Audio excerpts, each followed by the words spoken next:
Perkenalkan, nama saya Wawan Eko Saputro dari UT Taiwan. Ingin menyampaikan tugas 3 Public Speaking. Judul pidato saya, Bijak di Ruang Digital, Melindungi Kesehatan Mental dari Jerat Media Sosial. Assalamualaikum warahmatullahi wabarakatuh. Selamat pagi dan salam semangat untuk kita semua. Teman-teman muda yang saya banggakan, hidup kita hari ini tak bisa dipisahkan dari dunia digital. Hampir setiap detik, tangan kita tak pernah lepas dari gawai. Notifikasi terus berbunyi, pesan masuk tanpa henti, dan media sosial menjadi tempat kita bernaung, berinteraksi, bahkan mencari validasi.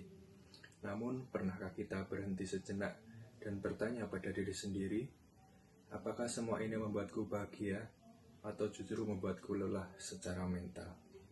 Sebelum kita masuk lebih dalam, izinkan saya mengajak teman-teman sedikit ice breaking untuk mencairkan suasana. Bayangkan, suatu pagi teman-teman baru bangun tidur, belum sempat cuci muka, tangan langsung meraih ponsel, buka Instagram, muncul story teman yang sedang liburan di Bali, buka TikTok, lihat orang lain sukses di umur 20 tahun. Lalu tanpa sadar kita berkata dalam hati, kenapa hidupku tidak seperti mereka ya? Nah, disinilah semuanya bermula. Perasaan cemas, minder, bahkan stres yang perlahan menggerogoti kesehatan mental kita.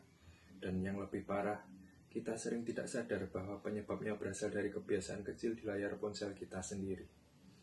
Teman-teman sekalian, kita hidup di era digital yang luar biasa cepat dan penuh kemudahan. Dengan satu sentuhan jari, kita bisa tahu kabar dunia, memesan makanan, bahkan berbisnis tanpa harus keluar rumah. Namun, di balik semua kemudahan itu, tersembunyi jebakan halus, jerat media sosial yang mengancam kesehatan mental.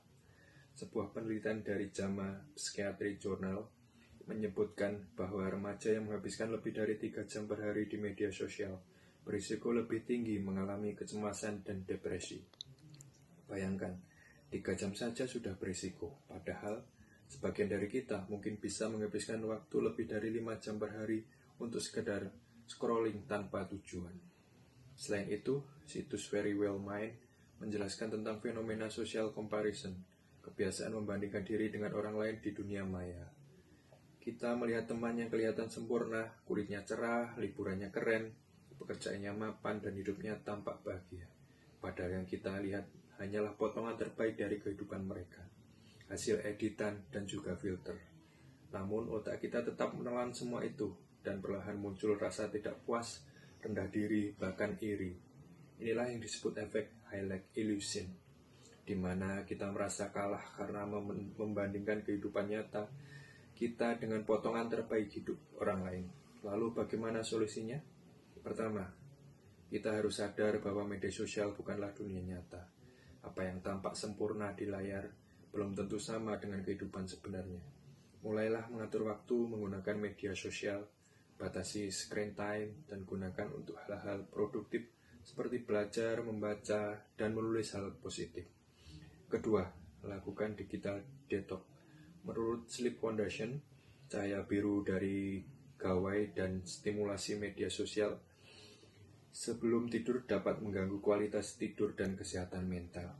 Cobalah hentikan penggunaan gawai 30 menit sebelum tidur. Gunakan waktu itu untuk berdoa, menulis jurnal, atau sekedar berbicara dengan diri sendiri. Percayalah, 30 menit tanpa layar bisa memberikan ketenangan yang luar biasa bagi pikiran kita.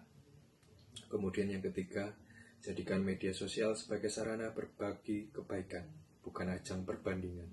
Kita bisa memanfaatkan platform digital untuk menyebarkan semangat, edukasi, dan inspirasi. Gunakan jempolmu untuk sesuatu yang bermanfaat, bukan untuk menyebar hoax atau komentar negatif. Teman-teman muda Indonesia, media sosial itu seperti pisau bermata dua. Ia bisa menjadi alat bantu yang hebat, tetapi juga bisa melukai jika tidak digunakan dengan bijak. Kitalah yang menentukan apakah teknologi menjadi sahabat atau justru musuh bagi kesehatan mental kita sendiri. Sebelum saya akhiri pidato ini, izinkan saya mengajak teman-teman merenung sejenak. Setiap kali kita menatap layar ponsel, kita sebenarnya sedang memilih antara menjadi lebih sadar atau lebih terjebak, memilih antara bahagia atau terus membandingkan diri dengan orang lain. Mari kita bijak di ruang digital. Mulai hari ini, jadikan media sosial sebagai alat bertumbuh, bukan bukan untuk terluka. Gunakan jari kita untuk menyebarkan energi positif, bukan kecemasan. Dan ingatlah kalimat ini. Kendalikan layar sebelum layar mengendalikanmu. Terima kasih atas perhatian teman-teman semua. Tetap semangat, tetap waras di dunia maya, dan tetap bahagia di dunia nyata. Wassalamualaikum warahmatullahi wabarakatuh.